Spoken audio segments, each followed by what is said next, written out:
Welcome back to Hey Baby and Beyond. I'm Lauren, an antenatal and postnatal teacher here in the UK. In today's video, I want to discuss with you how you can optimise your chance of having a normal vaginal birth if that's what you are wanting. So firstly, the first thing to remember is that staying at home for as long as possible can really increase the chances of keeping your birth low at risk. Some people even choose to plan a home birth, even if they're not going to have a home birth, just for the fact that we know that evidence shows us that by planning a low risk birth, like a home birth, you have got more likelihood of not having intervention.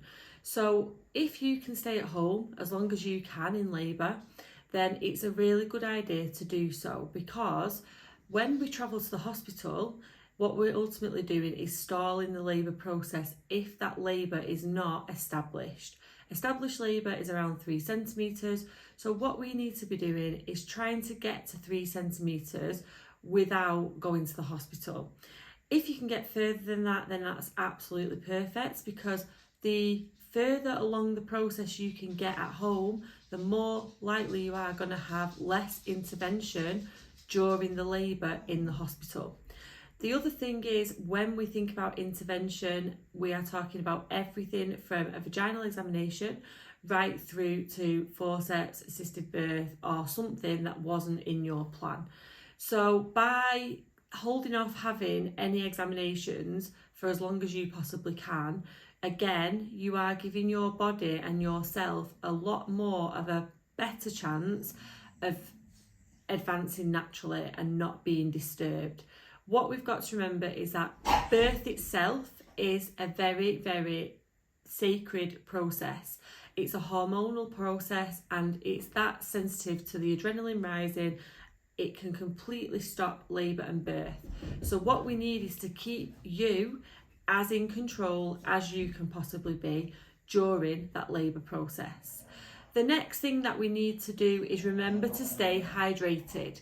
So the minute your body becomes dehydrated, that's one thing that can move you from being in a low risk environment to requiring a fluid drip and other things stalling. It can stall the pushing phase if you're dehydrated also. So my top tip would be, as soon as you think you're in labour, then start to drink still isotonic drinks such as Lucozade. These can really help replace anything that you're losing and also keep your fluids up. On the other side of that, what you also need to do is remember to go to the toilet and empty your bladder.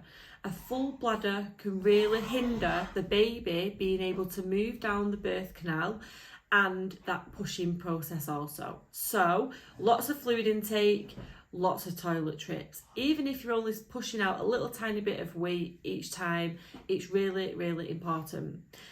Again, another thing is being in those upwards, forwards and open positions. That can really help, because what we're using is gravity to help move the baby and to help your body do what it's got to do.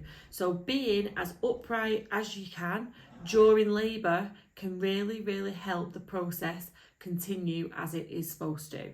Again, every single time that you accept intervention, such as vaginal examination or lying down to have things checked, anything where we're disturbing the process can possibly stall labour, and it can take quite a while then to bring it back up. I hope you found this video useful. Don't forget to subscribe, like the video and follow for more tips for labour, birth and beyond.